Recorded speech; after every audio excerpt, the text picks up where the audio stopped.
he's a man with a lot of expertise and a lot of inspiration. He's been inspiring for me, and as he always says, a cowboy's work is never done. So let's invite our cowboy to the stage, and everybody welcome Jorg.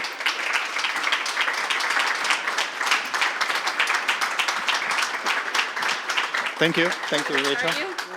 I didn't prepare any kind of slideshow that makes sense in terms of what I'm saying about it. It's just 60 images. I painfully selected yesterday. It took a long time to pick them up from my life, my work, everything I basically do.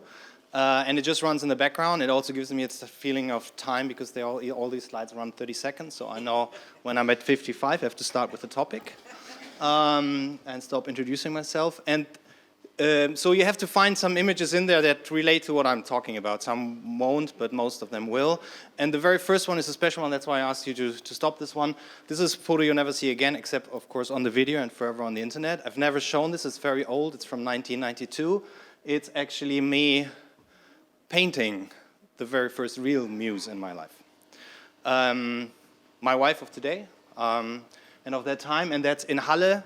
I went to East Germany after the wall came down. Which is also probably one thing that is important in my life and my career and what I've done. I always went on journeys. I always looked for something to kick my inspiration anew. And when the wall came down for me, it was immediately clear I had to go over to East Germany and live and work there. And well, you know, great thing was I found my wife. That's also my wife. There's not many more pictures of my wife. Some are still in there. And I don't want to bore you now with how hard it is to stay together for almost 30 years soon, but it's a very important part of my history. So who am I? Rachel tried to explain that. It's pretty difficult to explain not necessarily who I am, but what I've done and what's my job. I have worked at a factory when I was young, when I was still at school to make money. I have worked at a brewery long time before craft breweries were invented, at a really traditional brewery in Cologne. It was a very good experience. Introduced me to not just consuming alcohol, but also drinking it. And getting paid in alcohol, which is also a nice thing. When you work at a brewery, you get paid in alcohol. In beers, partly. Today I'm doing labels for a craft beer company and I'm actually paid by them in beer. There's no money, that goes around. But so I did all these things. I worked as a photographer, I worked for bands, I was deeply into music, making it a little bit, but mostly consuming it, being on every independent concert in Cologne that was on. Anybody knows, I just want to sort of shout out to Rose Club, who doesn't exist anymore, best independent club of the 90s, 80s and 90s in Cologne. Spent my time and money there, which meant I had to work harder to make more money to go to concerts every night. And then started working for bands. I made covers, sleeves for them, I made photos for them, and I slipped into a job at a newspaper, helping them out with photos, started to write, and the two dreams actually I had in school, what I wanted to do with my life, the three actually, was I wanted to be a journalist or an artist, and I wanted to travel. And I wanted to marry a French woman, but that didn't work out. But still, my wife has a French name though. So. And I traveled the world with my wife later. And so I through that, I got the job at this newspaper. So that was when the wall came down. There was a job at a newspaper. That's where I went. And then for 3 years, I was working as a journalist. Then I went traveling for a year. Then I worked for a journalist in Cologne at a tabloid. Figured out that's the worst place you can work at. I don't know if anyone of you is working at Bild-Zeitung or Morgenpost or something like that. It's probably completely different now, but at that time, Jesus Christ, people that work there, forget about it. No inspiration at all.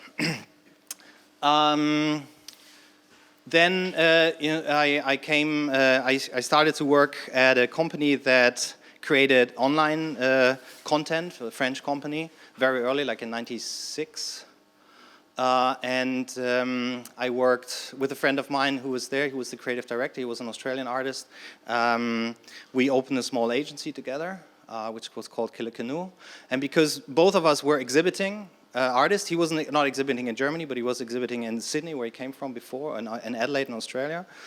John Pablo, he's probably also one of my muses, because he was this 10-year older artist, creative director guy who came to Germany to not make any art at all. He said, I'm never going to do any art in Germany, only when I'm back in Australia. He's back in Australia now, but at that time he didn't do any art. But I couldn't convince him to go to one of my exhibitions I had in Cologne. And he told me, you have all the time in the world, you know, because as an artist, you're always very impatient. But I did this exhibition, he looked at my work, he said, you have all the time in the world. He was exhibiting already at the Sydney Biennale and stuff, so he was like the bigger artist of both of us, probably until today, you know, even though he doesn't practice art anymore. But he was a big influence, and together we founded this creative agency, because it was kind of a different thing to do, you know, to just go there with a different approach. We worked for Lego, we worked for Volvo, just tiny projects for them, but they hired us because we were different. We were the guys that worked like artists, like staying up until 4 o'clock, working on presentations that we presented on napkins in the bars where we worked out the people loved us just for being storytellers and for being different. And that's how I came to the grand title of COO and later actually CEO, because there was something called the New Economy was starting up, and there was this big Swedish company, agency, they wanted to buy us. They wanted to merge with us, and we thought that's a great thing, you know, just not having to make all the money ourselves anymore, don't have to do the fight. And what we do with Killer Canoe here, the small thing, we built this big. Because our vision was different. Our vision was to make enough money to open an office in Australia, to buy a shed on the beach or close to the beach where we can do our work, buy another shed on the beach where we hire an old Greek lady to run an ouzo bar for us. And then every time we finish an artwork, we take it out on the ocean and we burn it. We didn't really produce any art during that time, as you may imagine, because then, you know, we would have probably seen the value of art differently. But that was our mission goal. When then in the New Economy, everything was about having fun and change. These offices, they're, you know, like a good example of these kind of offices didn't exist before the New Economy. So even the New Economy failed completely. Just on a financial thing, there's a lot of things that we still have. We still have the internet, for example, which some people didn't believe would still exist. I had to go to companies and was paid a lot of money to consult them after the crash and after I've left my job, just to tell them, their question was, yeah, what do we do? Do we still have to go online? Do we still have to do e-commerce? And my answer, very well paid answer, was, well, yeah, still, the internet is there. You can't get rid of it. So just, you know, get on. Yeah. And but so there I was CEO of a company that was publicly listed here in Germany. We had 4 offices. I was also responsible for an office in Basel and one in Austria. I had like 350 people under my hood, under my guidance, whatever. And I'm elaborating on this one a lot because that almost killed anything that was Muse-like in me. If you're a creative person like me, and I always did art through all these years, through all these jobs, I always continued to produce art, never done many shows or stuff, but I've always painted. The 3 years I was working for that company, I didn't do one painting. I did not go to any exhibitions or museums, even though I traveled extensively around the world, holding speeches for thousands of people about project management processes and all these things. And I learned a lot, but the thing that was dying was my family. I already had a kid, a young kid when we came to Hamburg.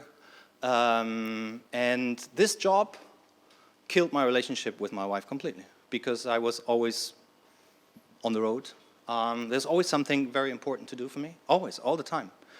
Apparently, you know, sort of, not necessarily, but you know that if you're in an office and in a company and you're kind of responsible for so many people, there's always something, always a phone call, always an email, always something to think about, always someone to meet, always try to make money, things like that. And I think one of the special things of my main muse, which, you know, is my wife, is that we managed to break up and get together kind of immediately. You know, it took a long time, it was very painful. And that actually is the moment that set me free in my art to decide, okay, that's it. I've done enough of these jobs. I've learned a lot about marketing, about journalism, about hard work, hard labor. I've also was building, constructing all the time stuff, so I became more and more a carpenter because that was also always in my mind to maybe I just go and do a crafts job, you know, get rid of all this, no more computers, no more of these things. And the first thing I did in 2001 was an exhibition. So I quit my job. I bought canvases, I bought oil paint, and I made an exhibition that was called All My Friends for Sale. And it was like 60 oil paintings, 40 by 80 centimeters, 60 by 80, 40 by 60 centimeters, everything in oil. I took images from parties, from friends, and I reduced them to basically their gestures, how they hold themselves. You have, every one of us, each one of us, has a certain way of how we hold each other in certain situations. I mean, you have your hands like this, and that doesn't mean you're praying. It's just the way it's comfortable for you. Don't think about it. Picking out people in that moment was important for me. So I painted. I've tried to freeze the moments with my friends, which I didn't have all these last years. And then I did the show in a gallery in Hamburg that's no longer in existence, unfortunately. It's the Art Store St. Pauli in Wohlwildstraße. It's a legendary space because that's where cheap art was born. Jim Avion, Sam, 4000, DM Deutschmark Bob, all these artists, great artists, never really wanted to make a lot of money with their art. They just wanted to make art.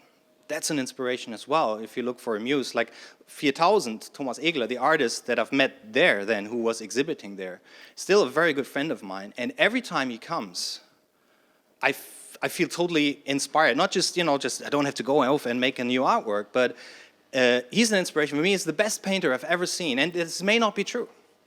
But for me, I've never seen any painter that's better than him. And a few years ago, I had the privilege of creating a work with him. We did the trophies for the Hans Musikpreis. That's always individual trophies. Every artist who wins in any category gets a trophy. The first year I did, from wood, I built a little cassette player. And then for the next year, I built a small record player, just from wood. And I asked Thomas to create the vinyl on wood. I cut out the wood, and he just created the vinyl and went over the vinyl with it. So it was like, colored vinyls, which I personally, as somebody who likes records, I don't like colored vinyls. But these vinyls they're perfect, they're brilliant. And but this exhibition basically set me free, and that was what led to the foundation of Helium Cowboy. I was looking for a space to work as an artist. I found a great space in St. Pauli, Sternstraße. And because it was so beautiful, and because I can't sit still for 5 minutes, I immediately decided I have to show other artists as well here. For me, other artists is also a very important inspiration, and that's why I love working with them. But when Helium Cowboy became a big gallery, and we went to all the fairs in Miami and Basel and New York, so my art went a little bit in the background again.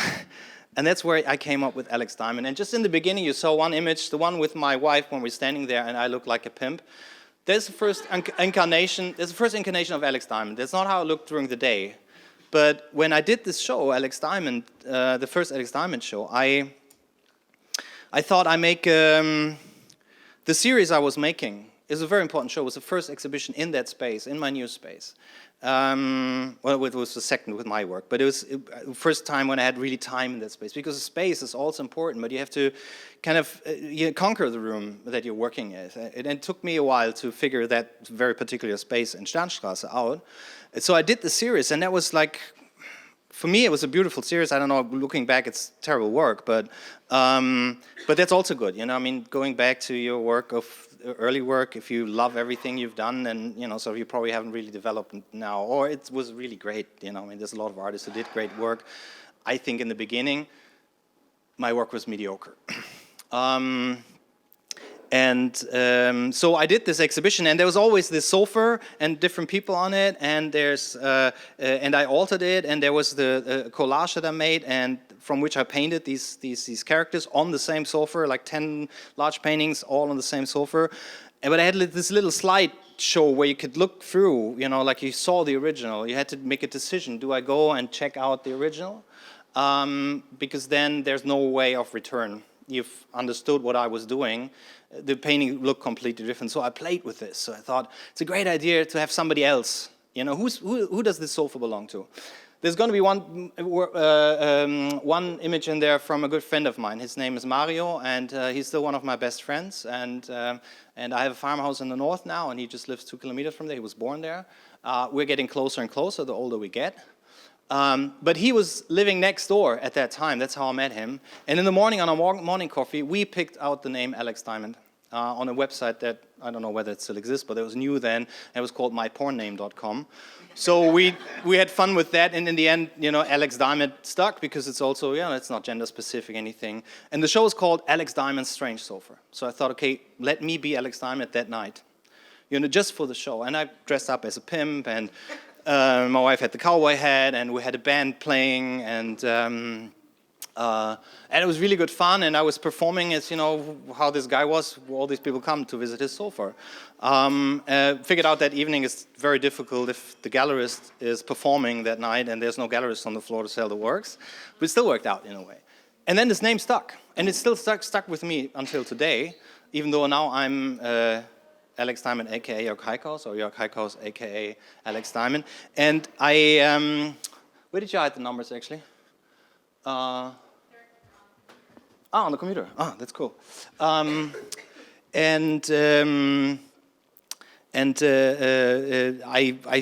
turned this into an anonymous project. So nobody actually knew who Alex Diamond was at a certain time. We went to the fairs in Miami and in New York, and nobody knew me there. So it was easy to say, well, Alex Diamond, he traveled with us, but he's not here. So I wrote a blog, an online blog, Alex Diamond Miami Diaries, where Alex Diamond wrote about me and my assistant being in Miami and the fun we had at all the fairs and the parties and with him, but he was never there. And that kind of developed for a few years into that I was running this project and that was the artistic concept of that. And I wrote a book about it, made a book, Being Alex Diamond, which was pretty good. It was about, can you establish an artist that doesn't exist? Yes, you can. But basically that's the bottom line with the book. And then it was very difficult to make good work. It was very difficult to make shows because nobody should know who is this. You had to go to galleries and said, you can show Alex Diamond, but I'll be there with the team and you will never see the person behind it. And that was kind of getting really, really difficult. So I changed the profile picture of Alex Diamond on Instagram from one of the drawings into my face. That was basically the coming out of Alex Diamond. And since then, the name stuck, but that was actually the moment I already started to work with wood. Carving with wood, which is the majority of my work now. And I finally developed to become the artist that I'm today and that I really wanted to be. This is the work I wanted to do all my life, and I'm doing it now. And it's just getting better for me. And I'm getting less and less interested in what people say about it, too. That's good. The good thing about getting older, the good thing about being an independent artist, of course, having collectors who buy it, that of course helps a lot. I understand that. But yeah, that's basically sort of everything in a nutshell. Today, Helium Cowboy does not exist as a traditional gallery. It's again my studio. We do a few shows. I do the Helium Talk podcast, which is also kind of a source of inspiration because I speak with people that inspire me. Not all of them inspire me, of course. There's some people I just find interesting. But curiosity is a very important aspect in that as well. And, you can listen to that and hear about that. So this was my very, very long introduction, getting to the topic. I think it all comes together in that sense, I think that in the traditional sense of a muse, yes, I can respond to that. It's my wife. As always, I have to be open. Always other women. It can be, There's a song that inspires me, for example. It can be people I don't know. When I was working last year in my studio on a new series for a show, I was listening a lot to the Idols, which is really, really strong, powerful music, and you can listen to them. These guys are really, really good, and a lot of that is in the work. But I'm a total jazz enthusiast, and jazz has always been my most important music. And I just discovered this record, Ella Fitzgerald and Louis Armstrong, and they sing "The Nearness of You." "The Nearness of You" is a beautiful song. It's really a beautiful song. It also is about a woman and a man, love. But it goes into the work. It is actually, at one point, I was standing there and was writing down the text. It's on my studio wall. I have a studio up north in the countryside. I wrote that on the wall. That was basically all evening because I had to figure out what they actually sing. I wanted to know the text, not just a few things. Yeah, this guy in the back, that's the guy I do the beer with, Oliver Wesselow. He was here too in one of the CreativeMornings at some point. So it's just part of everything I do, sort of. I forgot to mention that I'm also making beer. Let me get to that point of music again. So in a traditional sense, yes, my wife. But it's a very old-fashioned understanding of music because I know a lot of artists, when you talk with them about music, they don't have anything like that. Me, I'm inspired by music, as I said. I'm inspired by many things, but do you really call them that muse? Ella Fitzgerald could come to that, but what would my relationship to her really be except of listening to old records? She's long gone. She's left a legacy of work, And when I work, I can listen to that all the time, but I can also do these carvings and have a Netflix series running next to my desk and listening to that as, sort of when I'm just carving for hours and hours and hours, because it just kind of entertains me too. So where's the blend of having an other artist, a musician, as your muse or as entertainment? And how much are we as artists also parts of an entertainment industry today, with basically presenting most of the stuff we're doing constantly on Instagram and all these things? If you listen to my podcast, we talk about this all the time, because that's a very interesting topic. How far away does this actually take us from what we are supposed to be doing as artists, or what we want to do? And so I think in the traditional sense, you mind Greek mythology, that's very, very far away. But for some people, this may be something where they have all these elements that inspire them. The traditional muse, even the one that, like Picasso's muses, 17-year-old girls, Yoko Ono, John Lennon, everybody loved John Lennon. Most of John Lennon fans hated Yoko Ono, even though she's super responsible for a lot of, the greatness in his work in his later years. I've actually worked with an artist in Cologne at one point. H.A. Schuld is his name, and he actually has a muse running next to him all the time. Elke Koschka, that is his muse. They're married, I think. They're together. She's this crazy-looking, super kind, in her own very, very beautiful person that really inspires. He goes to her. He asks her. He leans on her shoulder. He needs her. He could not produce work without her. I can produce work without my wife. Probably not the influence that she had on my life, but she is not important in every stage of what I'm doing now in my art. She has never listened to one of my podcasts, for example. She's not here today because she has other more important things to do. I love her for that, but it's still, I mean, how far do you go with this person? So I think when I thought it's super easy. When Rachel asked me, they said, you want to speak to these topics? And I said, Muse, that's easy. It's going to be a walk in the park. I'll just go there and I just talk for half an hour and, everybody's going to be happy. But then I looked into it and I was like, yeah, well, this is going to be harder than I thought, because there's so many different aspects to actually that. And if you go away here, you may probably want to take something with you in terms of, I understand Muse better. But I think there's nobody who can tell you about Muse. You can only do the same thing that I've been doing. And who has the privilege? I was thinking about that. I'm super privileged because I'm together with the same woman for a long time, and we have 2 kids, if you saw in these images, and one is like, he's grown out. He's running the gallery now, by the way. He's 21, Melvin. He's not here because this is too early for him. He's still cuddling up with his girlfriend. He comes to work later, but he does a good job. But I mean, he's already taking over my work in some respects. The other one is very tiny. He's like 8. He'll have to bring him to school every morning. We had this big gap, and every time I talk about this, everybody thinks, okay, it's okay. And the first one is with your first wife, and I said, no, it's the same wife. It's just one bunch. We just took a long time. With the second one, and that is also sort of something that you can't buy with money, or you can't plan for. I mean, if I wouldn't have gone to East Germany, if the wall wouldn't have come down, I would have never met my wife. So I'm not even responsible for that, because as most people in my generation, we weren't really interested in getting one country with East Germany. It was like a different country. It was like Poland.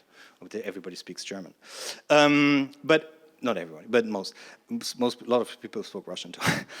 So that's the point. Where can you have that? The friend Mario. That's actually Mario. Perfect timing. That's my friend Mario. He is an artist, but he's actually a craftsman all his life. He lays tiles for a living.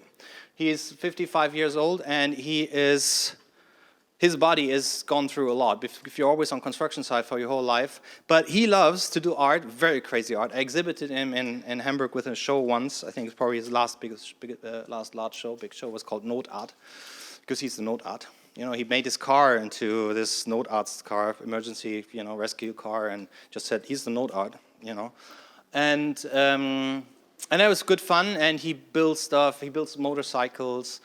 He builds all these things. And when I met him, he was together with a woman that is called Muse. That's her nickname. And they're separated for good reasons and for a long time.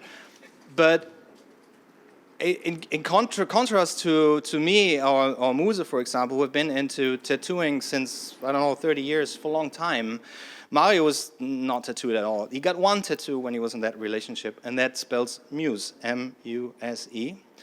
And it's in the back of his neck, so like very visible, But it doesn't really matter to him. As somebody who lays tiles, you always get a job if you're tattooed or not. That people need these people to do that. And as an artist, it doesn't matter as well. And for me, he's still an artist. Now his art is building bikes. But so they broke up. And even though when they were still together, he told me what he was going to do when they were breaking up with his tattoo. And that's what he did today. There were two options. He could just make museum out of it. But what does a museum have in your back? So what he did in the end was he put an A in front and a D at the back, and it's amused. So he's constantly amused, even though he's not. I know he can be very grumpy. But basically he has Muse on his tattooed on his neck. And this woman, was trying very hard to, and I'm pretty sure she's been, and she still is, the muse to many, many people. And maybe for these few years to Mario as well. But he wasn't as lucky as I. I have not tattooed the name of my wife somewhere.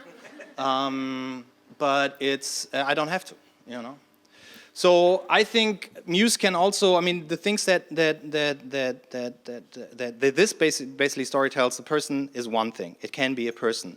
And I was thinking then, what else can it be? Oh, actually on that part, no, I'll talk about that. So if you have this one person, exactly, there's one big problem. Can be that you depend on that too much.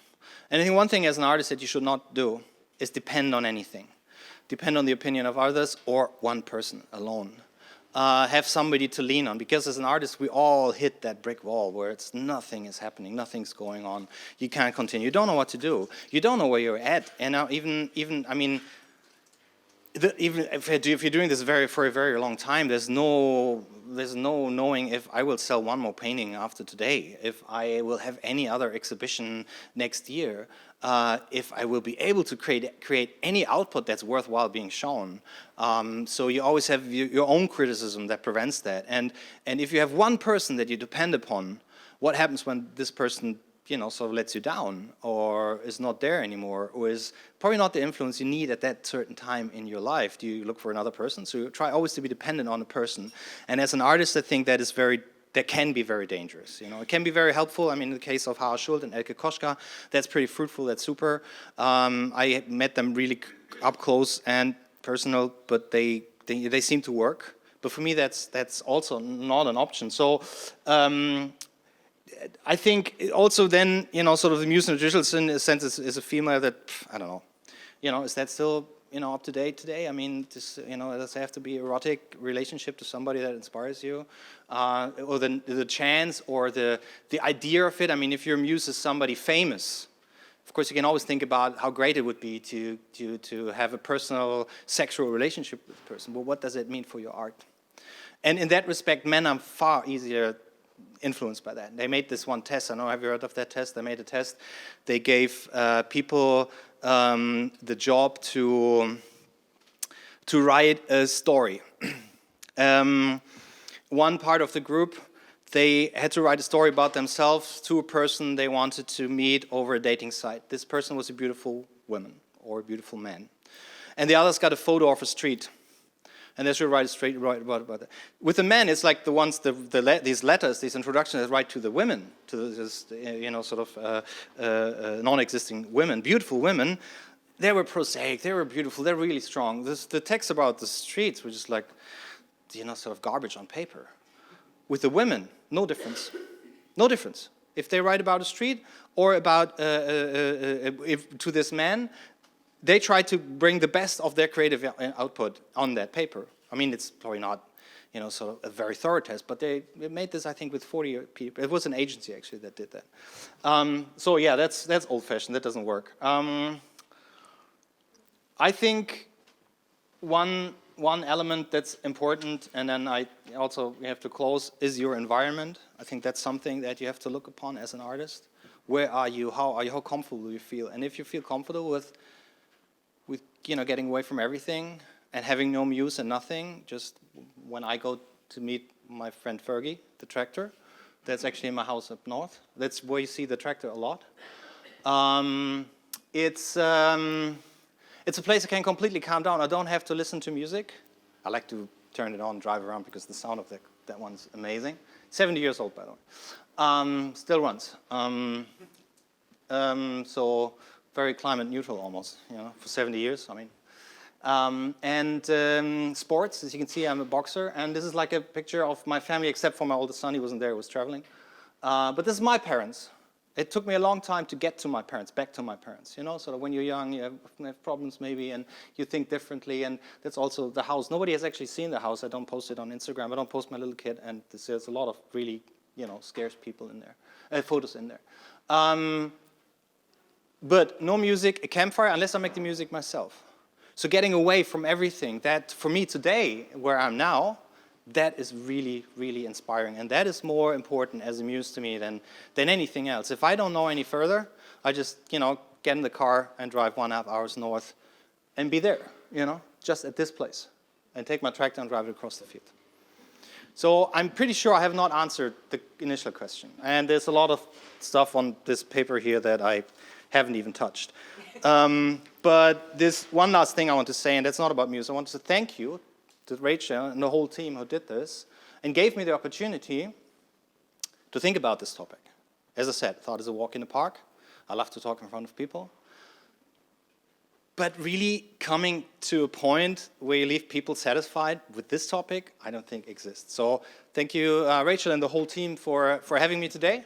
Enjoy your day. It's for most of you it's still early. For me, it's day's almost half over. I'm going to be in the car driving up to the countryside in 3 hours. Glad to be here. Thanks. Don't drive away quite yet. We would like to ask you some questions. Does anybody have questions for Jorg? Oh my goodness. Okay, we have time for about 10 minutes worth of questions, so short and sweet. Those 3 years that you worked and then basically didn't do any kind of paintings and didn't do any of your art. And then you kind of broke down and then rised up again and then went forward. So my question is, what advice do you have for people who are working day-to-day jobs but are creatives, and how can they get to that next step? Quit the job? No, no, I understand. That's an issue. But I also have to work in other things still to make money. I'm happy that I'm being paid for being Alex Diamond or the artist that I am. But I think one important thing is that if you are creative, it's so easy to give up. If you're an artist, it's the easiest thing is to give up. I think. You just have to get up and continue. You have to set probably, what I do a lot, I work in projects, and a lot of people that have day jobs as creatives, they also work a lot in projects. So don't just think about the one painting you want to do. Think about a series of paintings that you want to do. This also gives you more time that you don't have, but if that 3, 4, 5, 2 paintings are ready, can be a year, can be 2, you know what you've worked on, and take some of that into your daily life. I mean, inspiration doesn't necessarily, it can come when you're a cab driver and you're, in a factory, when you work in an agency, it's so easy to have that taken away also by the surroundings that you have who want to be supportive, but there's one very, very big element of being an artist, and you have to be egoistic. You have to shut the doors. You have to say, I'm doing this now. It makes no sense for anyone, nobody understands it, but you have to simply take the time. Otherwise you get frustrated at some point. And then you stop completely, and then so we don't know what was there, So I think be more egoistic. How can you self-monitor? When do you get to be good? I know a lot of artists who never accept their own art. They're so immersed in being the creator as opposed to listening to their muses and just being their presenter of what they heard. Well, I think it takes probably a longer time to get. I mean, there's probably a lot of people who are super confident and they think that's really strong what they're doing. In the moment, I'm always I'm happy with what I'm doing. It's looking back that makes it mediocre. Also, I've come to a point where I feel confident. I've always been a very confident person, but I know so much and I can do so much now, and I want to do so much now with the skills that I have, that I basically have taken the liberty of not giving a fuck what other people think. For me, the work is strong. And you can't wait for that to be supported by others. It might be like in my case, but I mean, there's a lot of haters out there too in the art world. I mean, how many people don't like what I'm doing? But you know, sort of for me, the point where I figured out this is something, I do something very unique, and I think nobody does what I'm doing. So, I mean, I haven't seen it done by anyone, but yeah. Okay. There was a question up front. No? Okay, then. Then I'll. But on that, you know, I don't like everything that I'm doing all the time, and I think I throw stuff away all the time as well. But what gets out of my studio, what I release, you know, so to say, that's what I'm absolutely, you know, happy about. Okay, I just had an impression that what you're really talking about and what a lot of these questions are about is kind of the evolution of Muse through your life, allows you to get over certain time periods. And for you, I see it is your wife or was your wife, and then it became yourself, being Alex Diamond, and you know. And so I guess my question is, do you feel it's chicken or the egg problem? You know, did you get over and then you found Alex Diamond, or did you find Alex Diamond and then got over kind of this sticking point and realized what you needed to do? I wouldn't even use that comparison, because I think it's I mean, I didn't find Alex Diamond, I invented Alex Diamond, and Alex Diamond is never my muse. Maybe for some other people it might be, but for me it was also like a battle at some point with this person and with the ideas I was able to pursue, you know. And there was a lot of liberty in that involved, especially when you're anonymous, but there's also a lot of restraints, and that's where I think it was a strong concept, but the artwork itself was not strong enough. My wife has never left me as being sort of important in that way and being the muse at some points. Today, her job, or job as a muse, her influence is more, you know, sort of dragging me out sometimes. You know, like when I I'm not always as happy and cheerful as I'm now. You know, I have these moments where I think, what the fuck? You know, I'm just sorry. Can I swear on this? Yes, fuck. And I'm totally not happy, and I'm dissatisfied because I'm doing an exhibition with an artist, and somebody should do an exhibition with me. That doesn't make me always happy. I'm doing these great helium talks with artists, and they don't even share that. You know, they appreciate it, but they don't help me in any way. There's nothing that gets back, and that gets in the way of doing my work. I have an unfinished painting in the gallery or my studio for 4 weeks. I haven't continued on a piece. That makes me really unhappy every morning I see it, you know? So my wife helps me to say, okay, look at the big picture. And this is the first thing that helps me. Just, you know, wake up, open your eyes, drink a coffee, go outside in the fresh air, get in your tractor, or just think about, you know, what you're capable of doing, and think about the liberty that you have as an artist, if not every day, then every 4 weeks to sit down. So that is her influence today, you know? But yeah, I wouldn't say that she has been in many, many paintings, like the very first one that I showed you. That's her in that beautiful flowery dress that we bought together on some trip that we've made. Hopefully to France, I don't know, maybe. You know? Can't remember, but it's a beautiful dress. No, in London, we bought that one. We have time for one last question. I don't mean to cut you off. You're sure? We have one, okay. No pressure. All right. I mean, mine's not, it's kind of a question, but it's more of a comment, because I just, you know, when you feel like you were meant to be somewhere, and like today was one of those things of like, it was a rainy day, I'm going to work, and I had the plan to be here, and then I'm like, okay, I'm coming to a Muse event, but so it's just really crazy for me. I was born in Miami, so with my family, like Alex Diamond, like you see it all over Wynwood. My dad has been going to Burning Man for 10 years, and he's part of the Sciamatica group from Miami. Maybe you know about them. I don't know. I spent a year in Stockholm working in Epicenter. Maybe you know about that group. Maybe. No. I'm sorry. I should just nod and say, yeah, sure. Yeah, No. Of course, they're doing a great job. They're doing amazing work. I love them. But like construction, like my family does construction, full of artists. Like later I'll show you our art car from Burning Man, because we have a thing called Dr. Hoot, and it's like this big art car, and it's super crazy. Like I restore Land Cruisers. I don't know, I just like super big Muse, and then I'm working corporate right now. And it's just like, I'm literally hearing this, I'm like, oh man, I need my space, I need my studio. I've been living in Hamburg for 2 years now. 2 years, 2 months now. Okay. Totally different. Totally. I've been living in Germany for a year. But yeah, no, I just literally, you're like speaking what I'm feeling in my heart right now, and Okay, it's you. just, yeah, I want to say thank you. All right, thank you. And one last thing.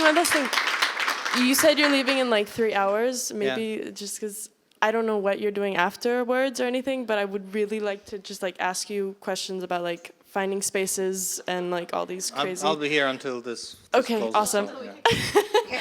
Awesome. Okay, I actually have one last question for you. Yeah. If you were to pick one artist and one musician right now who are your muses, who would they be? Music is Miles Davis, because that's actually who I listen. I mean, it sounds like, yeah, it's so cool, Miles Davis, but I mean, I've been listening to Miles Davis since I'm 16, so I think I have the right to say that, to use him. Artist, that has actually changed over the years. Right now, this very moment, I think with the artist it changes long. I would say J-Bo Monk. J-Bo Monk is a still living artist from Berlin. I had him on my podcast last week, recorded last week. We know each other for a few years. J-Bo does amazing work. He's also my age.